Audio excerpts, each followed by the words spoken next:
Buenos días. Hoy vamos a hablar de la vacunación en la enfermedad inflamatoria intestinal pediátrica. Hay que decir que en la enfermedad inflamatoria intestinal pediátrica tenemos tanto una serie de alteraciones a nivel inmunológico por parte de los propios pacientes como por parte de los tratamientos que reciben.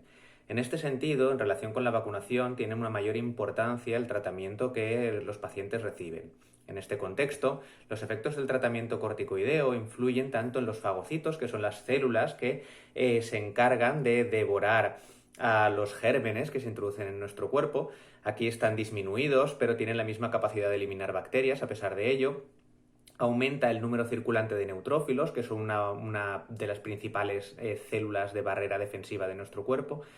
Y disminuye la respuesta a nuevos antígenos, que es lo que realmente tiene importancia con las vacunas. Es decir, cuando nos exponemos a algo nuevo en nuestro cuerpo, esta disminución de respuesta hace que no generemos anticuerpos frente a estos elementos nuevos.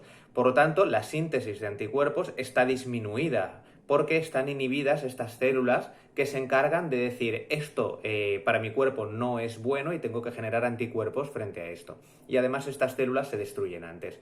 Esto conduce a lo que llamamos unos títulos bajos de anticuerpos, es decir, que el número de anticuerpos que tenemos en nuestro organismo frente a dicho germen es menor que en pacientes que no están tomando los corticoides. Sin embargo, esto no está claro que tenga un significado real desde el punto de vista infeccioso, es decir, que exista una menor respuesta frente a estos gérmenes.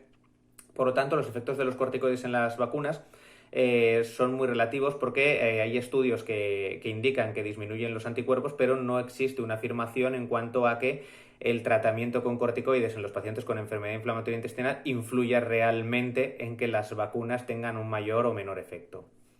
En relación con otros tratamientos, como podría ser la azatioprina, disminuye la proliferación de los linfocitos B y T que están encargados directamente en la respuesta a las vacunas. En este sentido, otro factor puede ser los anti-TNF. Los anti-TNF, como puede ser el infliximab, el factor de necrosis tumoral, influye en la migración leucocitaria, aumenta la expresión de una serie de moléculas en el organismo, y cuando se bloquean estos procesos se fracasa en el mantenimiento y formación de granulomas. Esto no tiene absolutamente nada que ver con las vacunas, por lo tanto no debería haber un efecto realmente significativo en este sentido. Hay que decir que cuando hablamos de los riesgos infecciosos en relación con los determinados tratamientos, tenemos por un lado la posibilidad de incrementar las infecciones por Clostridium difficile cuando se usan aminosalicilatos, en el caso de usar antibioterapia, las infecciones por cándida y también por Clostridio, en el caso de los corticoides, las infecciones por herpes virus, estafilococo, la cándida. Y con la azatioprina, el riesgo de varicela diseminada, citomegalovirus, virus de Epstein-Barr, hepatitis A, hepatitis B. Hay que decir que en el caso de los anti-TNF, el riesgo aumenta con respecto a la hepatitis B, la hepatitis C, sobre todo con las micobacterias y las infecciones por listeria. Cuando tenemos un tratamiento individual aislado, no hay diferencias entre sí realmente desde un punto de vista significativo, pero cuando estos tratamientos son combinados, el riesgo se incrementa notablemente. Por lo tanto, es importante vacunar a los niños con enfermedad inflamatoria intestinal. Debemos revisar en un primer momento si estas vacunas han sido administradas, ya que el riesgo infeccioso se incrementa efectivamente con los tratamientos y con el propio curso de la enfermedad. Y por lo tanto, la vacunación es un arma muy poderosa que tenemos para conseguir disminuir este riesgo infeccioso aumentado.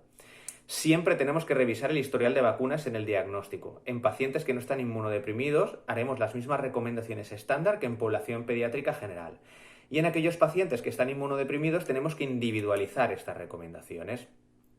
Por tanto, ¿cómo vamos a hacerlo? Bien, tenemos una serie de calendarios acelerados en los cuales podemos administrar en el menor tiempo posible antes de empezar este tratamiento inmunosupresor en caso de que sea demorable estas vacunas. El principal riesgo lo tenemos con las vacunas de virus vivos, que en nuestro caso se resumen en lo que sería la vacuna triple vírica y la vacuna de la varicela, para las cuales generalmente en nuestro país ya están vacunados estos niños en el momento del diagnóstico, aunque siempre hay excepciones.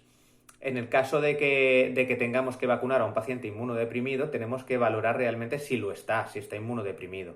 Para ello, podemos establecer una serie de criterios. En este sentido, si tenemos un tratamiento con corticoides a más de 20 miligramos al día de prednisona o equivalente, o más de 2 miligramos por kilo día durante más de 2 semanas, podemos considerar al paciente como inmunodeprimido hasta 1 o 3 meses después de la finalización de este tratamiento. En caso de que esté recibiendo dosis efectivas de aciatioprina, no existe un efecto en la seguridad vacunal establecido, por lo tanto consideramos que se consideran como inmunodeprimidos hasta 3 meses después de haber finalizado el tratamiento. Y en el caso del infliximab, igualmente que con la aciatioprina.